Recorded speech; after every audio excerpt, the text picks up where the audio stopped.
मैं मोहम्मद उवैस अली आरई CEO Ali construction. अल्हम्दुलिल्लाह गुज़िश्ता एक साल से तकरीबन जो है वो 13A गुलशन इकबाल ब्लॉक 13A में हमारा ऑफिस है। और 15 दिसंबर को जो हमने ओपनिंग सेरेमनी का प्रोग्राम किया था, तो इसको हमने बाकायदा कंपनी को लॉन्च किया था। और उसके बाद ये दूसरा प्रोग्राम है सेमिनार करने का मकसद ये है कि गेट टुगेदर हो, और जो कंस्ट्रक्शन इंडस्ट्री के अंदर जो एक दूरियां हैं वो दूरियां ख़त्म होनी चाहिए, और जो हडल्स हैं वो हडल्स ख़त्म होने चाहिए। हमारे पास कोई ऐसा ख़ास प्लेटफॉर्म नहीं है। आबाद एक प्लेटफॉर्म है जो कि बिल्डर्स के लिए है, ठीक है ना। अब रियल्टर्स की अपनी एसोसिएशंस हैं, लेकिन कंस्ट्रक्शन इंडस्ट्री के पास कोई ऐसा प्लेटफॉर्म मौजूद ही नहीं है कि जिसकी बिना पर जो है हम कोई ऐसा इकदाम उठा सकें कि जिससे इस इंडस्ट्री को फ़ायदा हो। कोई प्लेटफॉर्म ऐसा नहीं है कि इस इंडस्ट्री को फ़ायदा हो। तो ये सेमिनार करने का मकसद ही यही था कि गेट टुगेदर होना चाहिए। इंशाल्लाह रमज़ान के बाद अली कंस्ट्रक्शन एक ग्रैंड सेमिनार करेगी, कंस्ट्रक्शन इंडस्ट्री के ऊपर ही करेगी। कंस्ट्रक्शन इंडस्ट्री ही उसका मौजू होगा, तो उसके ऊपर इंशाल्लाह हम 2-2.5 हज़ार लोगों का इंशाल्लाह प्रोग्राम करेंगे और मार्की के अंदर, और इसको ओन करेंगे कि जिस तरीके से इस इंडस्ट्री का हक है। वरना स्टील मिल भी इंडस्ट्री थी, पाकिस्तानी स्टील मिल बंद हो चुकी। इंडस्ट्रीज़ हमारी जो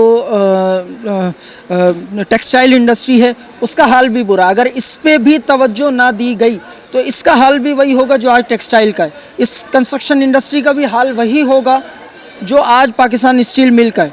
इस इंडस्ट्री से 75% जो डेली वेजेस वाले वर्कर्स हैं उनकी रोज़ियाँ चलती हैं। क्या उनके पास जो सेहत कार्ड, आप मुझे बताएं, अगर कोई ब्रांच से गिर जाए, कौन से ऐसे हमारे पास जो हमारी गवर्नमेंट ने फैसिलिटीज़ दी हैं जो कंस्ट्रक्शन इंडस्ट्री के अंदर हों और डेली वेजेस वालों को उससे फ़ायदा हो? कोई नहीं है। उसकी वजह यह है हमारे पास प्लेटफॉर्म मौजूद नहीं है। जब हमारे पास प्लेटफॉर्म मौजूद होगा हम अपनी आवाज़ को भी पहुंचाएंगे और मुतालबात भी मनवाएंगे। आज रियल्टर्स अपने मुतालबात मनवा रहे हैं, आज बिल्डर्स अपने मुतालबात मनवा रहे हैं, तो कंस्ट्रक्शन इंडस्ट्री को इतना पीछे क्यों किया गया? क्या कंस्ट्रक्शन इंडस्ट्री को इंडस्ट्री का दर्जा इसलिए दिया गया था कि पाकिस्तान स्टील मिल की तरह ये इंडस्ट्री भी बंद हो जाए, टेक्सटाइल इंडस्ट्री की तरह भी ये इंडस्ट्री बंद हो जाए? मतलब जो 75% जो मज़दूर तबका इस इंडस्ट्री से कमा रहा है उनके चूल्हे बंद हो जाएं? तो इस पे गौर करना चाहिए। हमारे हुकूमती इदारों को भी इस पे सोचना चाहिए, हमारे कानून नाफिज करने वाले इदारों को भी इस पे सोचना चाहिए, क्योंकि कानून नाफिज करने वाले इदारों को देखना बहुत ज़रूरी है कि इस इंडस्ट्री के अंदर ख़राबी कहाँ पर है। जिसके पास पावर है वो बच जाता है, जिसके पास पावर नहीं है वो बेचारा पिस जाता है। तो इंशाल्लाह हम इसी मौजू के ऊपर एक सेमिनार करेंगे, और ईद के इंशाल्लाह हम फ़ौरन बाद इस्लामाबाद में हमारा जो है कंस्ट्रक्शन ऑफिस जो है उसकी ओपनिंग है, बहुत बड़े पैमाने पर इंशाल्लाह उसकी भी ग्रैंड ओपनिंग है। उसके बाद हम एक सेमिनार करेंगे जिसमें 2-2.5 हज़ार लोग होंगे, और पूरे पाकिस्तान से, पूरी दुनिया से हम उसमें लोगों को बुलवाएंगे जिनका ताल्लुक़ ज़ाती तामीरात से हो, कंस्ट्रक्शन से हो। यहाँ बिल्डर को भी कंस्ट्रक्शन का दर्जा दे दिया जाता है कि भाई बिल्डर हैं तो कंस्ट्रक्शन है। भाई बिल्डर एक अलग डोमेन है, रियल्टर्स एक अलग डोमेन है, कंस्ट्रक्शन एक अलग डोमेन है, तामीरात एक अलग डोमेन है। तो इंशाल्लाह हम इस पे भी एक प्लेटफॉर्म बनाने जा रहे हैं, और इंशाल्लाह बनाएंगे। और जो इंशाल्लाह हमारे सामने खड़े होंगे तो फिर हम उनको यही कहेंगे कि सितमगर इधर आ, हुनर आजमाए, तू तीर आजमा, हम जिगर आजमाएँ। इंशाल्लाह बहुत अच्छा इससे फ़ायदा होगा। बिल्डर और डेवलपर में कोई फ़र्क नहीं है ना। डेवलपर तो देखें वो डेवलप कर रहा है ना। आज नाज़माबाद तक आज से 30 साल 40 साल पहले तक आबादी थी, फिर डेवलप हुआ, नॉर्थ कराची डेवलप हुआ, फिर उसके बाद आज सुरजानी, फिर तेसर टाउन, आज गडाप टाउन तक आबादी है। डेवलपर्स का काम ये है, कंस्ट्रक्शन का काम है उसको तामीर करना।